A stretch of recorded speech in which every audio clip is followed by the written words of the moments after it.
This year, 2019, we're celebrating a number of important milestones in the history of Irish and world aviation. It's 100 years since Alcock and Brown's daring non-stop transatlantic flight landed in a bog just outside Clifton in the west of Ireland and really changed air travel forever. But a short 20 years later, in July 1939, another West Coast location also made international headlines when the first commercial passenger flight between the United States and Europe took place, and the Pan American's Yankee Clipper, with its 19 passengers and 12 crew, landed at the newly established flying boat terminal at Foynes in County Limerick.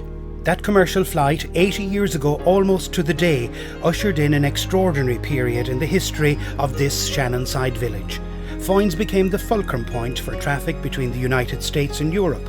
Passengers travelling from, for example, New York to the UK or further afield had to travel through Foynes. International businessmen, famous politicians, film stars, active servicemen and refugees from the Second World War all passed through Foynes.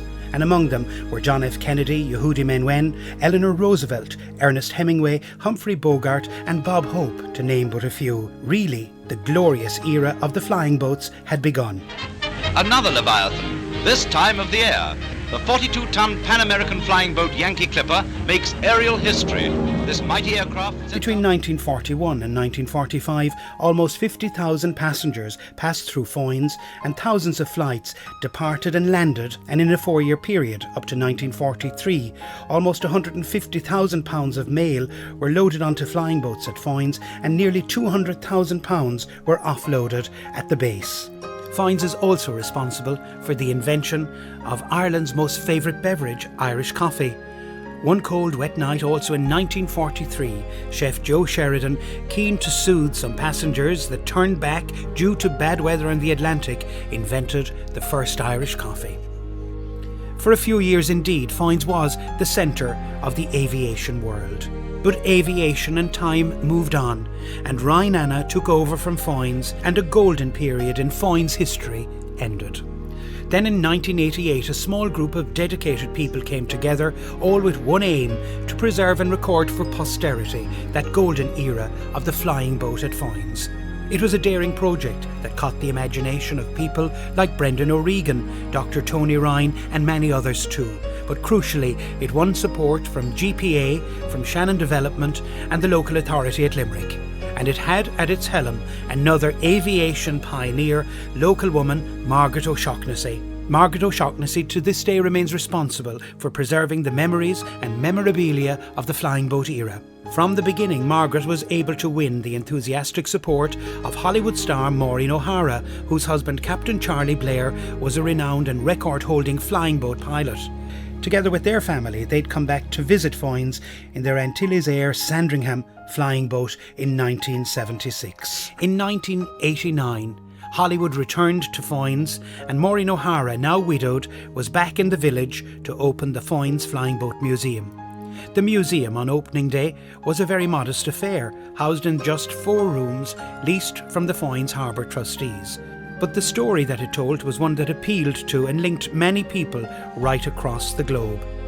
Lots of those people who'd worked with Pan American Airlines or BOAC, or who'd worked at the seaport and passenger terminal, were keen to show support, donating memorabilia, photographs, records and other material, as well as recording their invaluable memories of that great time. For that first season in business, the museum just had 4 staff, led by Maureen O'Hara, and attracted over 5,000 visitors. In 1993, the Irish Coffee Festival was born and established, and continues to make Irish coffee a renowned and infamous drink the world over. Hello, I'm Maureen OHara, and I'm here to welcome you to the Powers Irish Coffee Festival in the lovely village of Foynes. Now fast forward 30 years, and as we celebrate that milestone birthday, the achievements of those 3 decades are clear and very vivid. The story of the growth and development of the museum is one of courage, of giant leaps and above all, of great belief. In 2002, with financial assistance from the Department of Arts, Sports and Tourism and a mortgage from AIB Bank, the entire building was purchased from the Foynes Port Company for €250,000. In 2006, thanks again to financial assistance from the Department of Arts, Sports and Tourism, a new extension to the museum was opened and the full-size B314 flying boat was built. The museum staff had grown to 8 and visitor numbers also grew and climbed to a record 20,000. 3 years later, in 2009, the original control tower was reinstated and restored with sponsorship from the Irish Aviation Authority, and the following year a 3D hologram show was officially opened by Maureen OHara Blair herself, her last visit to Foynes incidentally, and it tells the story of Joe Sheridan and the first Irish coffee. In 2012, Fáilte Ireland part-funded a $1.5 million expansion that included a Maritime Museum over 3 floors depicting the history and folklore of Ireland's greatest river, the Shannon. It incorporates the O'Regan restaurant, an Irish coffee centre and a new children's section with interactive displays and history of flight. It has also included upgraded flight simulators and a lift to all floors to keep the building accessible to all. And from 2012, the museum was renamed the Foynes Flying Boat and Maritime Museum.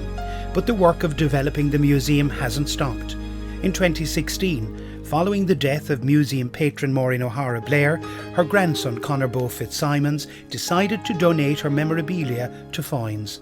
Container loads of garments and costumes from Hollywood and stage and screen worn by Maureen on set and in reality arrived in Foynes, along with personal items such as her vanity case, her travelling case and many diaries, her rosary beads and of course her Oscar award. To date, a small selection of items have gone on display, but plans have been drawn up for a new dedicated Maureen OHara wing, which would include a theatre cum cinema, a venue for 110 people, an enlarged archive, a library and research room and extended ground floor exhibition rooms and a multi-purpose conference centre too.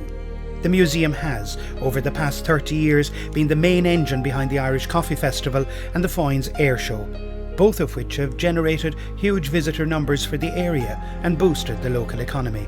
As a visitor attraction, the museum has won so many awards, including the American Midwest Travel Writers Award, the Heritage Council Award, the CIE Tours Award for Customer Service, a Traveller's Choice Award, recently winning the Best Restored Industrial Site Museum Award from the Industrial Heritage Association of Ireland. The museum has also been the subject of a great many national and international TV and newspaper reports and has been included in so many documentaries and TV programmes. The museum and its 26 staff continue to offer that same welcome as it did 30 years ago.